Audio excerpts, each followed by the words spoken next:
Hello मेरे प्यारे दोस्तों, आप सभी को मेरे यूट्यूब चैनल कहानी का खजाना में स्वागत करती हूँ। आई होप आप सभी लोग खुश होंगे, स्वस्थ होंगे। चलिए दोस्तों, आज आप सबको मैं एक नई कहानी सुनाती हूँ। मैं मेरठ में रहती हूँ और अपने चाचा के घर गई हुई थी।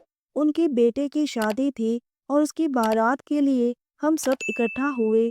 मैं नुपुर 24 साल की जवान और खूबसूरत लड़की हूँ। मेरी खूबसूरती की हर कोई तारीफ करते हैं। उस रात मेरे साथ बैवब, मेरे बुआ का लड़का जो मेरी ही उम्र का था, और मेरे छोटे चाचा की लड़की नीतू। बारात घर से 600 किलोमीटर दूर था। चाचा जी ने हम सब के लिए 2 बसें किराए पर ली थी। मेरे साथ मेरे भाई बहन और कुछ रिश्तेदार थे, और बाकी बस पे चाचा की फैमिली और उनके बावर्ची राजू और ड्राइवर सोनू भी साथ में थे। राजू 27 साल का सांवला और मजबूत बदन वाला था, और सोनू 29 साल का गोरा और हैंडसम था। हम लोग शादी से 2 दिन पहले ही निकल गए। रात को 6 बजे बस रवाना हुई। हम सब एंजॉय करते हुए बस में जा रहे थे। रात के 9 बजे के करीब बस एक ढाबे पर जाकर रुकी। राजू और सोनू मुझे अजीब निगाहों से देख रहे थे। मुझे थोड़ा अजीब लग रहा था। हम सब ने बैठकर खाना खाया। जल्दी जल्दी मैंने अपना खाना खत्म किया और बस में आकर बैठ गई। अगली सुबह हम भाई के ससुराल पहुंचे। भाई के ससुर जी गांव के जमींदार थे, तो हमें ठहरने के लिए एक बड़ा सा घर दिया। शादी अगली रात थी और पहले दिन संगीत था। दोस्तों, चैनल पर नए आए हैं तो इस वीडियो को एक लाइक करें और चैनल को एक सब्सक्राइब करें, ताकि ऐसी ही कहानियाँ आप सबके समक्ष प्रस्तुत कर पाए। चलिए दोस्तों, कहानी में आगे बढ़ते हैं और आपको यह कहानी सुनाते हैं। सुबह सब नहा धोकर फ्रेश हो गए। मैंने एक हल्की पीली रंग की सलवार कमीज पहनी थी। चाचा की बेटी नीतू और मैं गांव घूमने गए।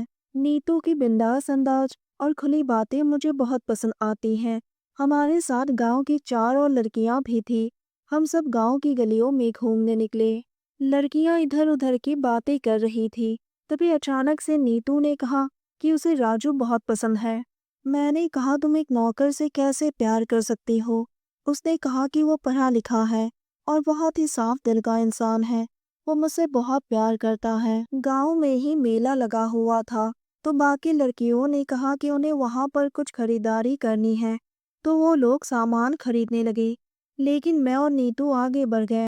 थोड़ी दूर आगे चलने के बाद हमें एक खूबसूरत सा फूलों का बगीचा नजर आया। हम दोनों बगीचे में गए। बगीचा बहुत ही बड़ा था और वहां पर एक तालाब भी था। नीतू ने कहा, चलो थोड़ी देर तालाब के किनारे बैठते हैं। मैंने हिचकिचाते हुए कहा, कुछ हो गया तो? नीतू ने हंसकर जवाब दिया, कुछ नहीं होगा। राजू को पता है कि हम यहाँ पर आए हैं, वो हमें लेने आ जाएगा। हम तालाब के किनारे बैठ गए और बातें करने लगे। चारों ओर सन्नाटा था। अचानक से कुछ लड़के वहां पर आए और हमें घूरने लगे। कुछ देर बाद वो लड़के हमें छेड़ते हुए हमारे पास आने लगे। हम दोनों ही थोड़ा असहज महसूस कर रहे थे। मुझे डर भी लग रहा था। मैंने नीतू को कहा, हमें यहाँ से चलना चाहिए। हम दोनों वहां से निकलने लगे और वो लड़के भी हमारे पीछे पीछे ही आने लगे। थोड़ी दूर चलने के बाद मैंने सोनू और राजू को देखा। मैं दौड़कर सोनू से निपट गई और नीतू राजू से। उन दोनों ने लड़कों को भगाया। तब जाकर हम दोनों ने राहत की सांस ली। सोनू और राजू ने कहा कि हमें आने में देर हो गई, नहीं तो ऐसे लड़कों की हिम्मत भी नहीं होती तुम दोनों के आसपास घूमने की भी। मैंने सोनू का धन्यवाद किया। हम सब बातें करते हुए घर पहुंच गए। लंच का समय हो चुका था। माँ ने पूछा, नुपुर कहाँ थी? आजकल ज्यादा बाहर घूमती हैं, कहीं कुछ गलत हो गया तो? मैंने भी हंसकर कहा, माँ तुम भी ना बेकार की बातें बहुत सोचती हो। उस दिन के बाद से सोनू मुझे बहुत ही अच्छा लगने लगा।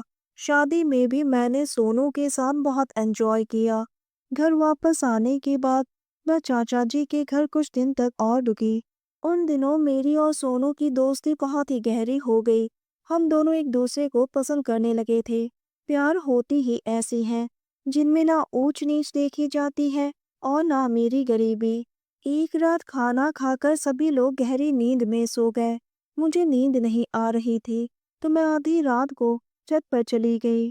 छत पर पहले से ही सोनू खटिया लगाकर सो रहा था। उसे नींद नहीं आ रही थी। मुझे देखते ही वो खटिया से खड़ा हो गया और मुझे अपनी बाहों में भर लिया।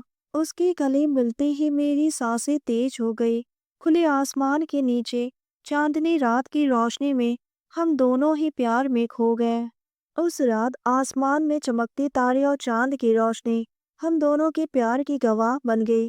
सोनू का साथ पाकर मैं खुशी से झूम उठी। एक हफ्ते चाचा जी के घर रुकने के बाद मैं वापस अपने घर आ गई और आने से पहले मैंने सोनू से फिर से मिलने का वादा भी किया। अब सोनू और मैं रोज फोन पर बातें करते हैं।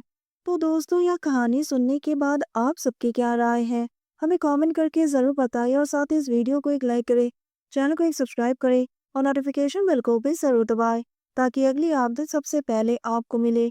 दोस्तों, आप सबने अपना कीमती समय निकाल कर इस वीडियो को सुना, इसके लिए आप सभी को धन्यवाद करती हूँ। धन्यवाद दोस्तों।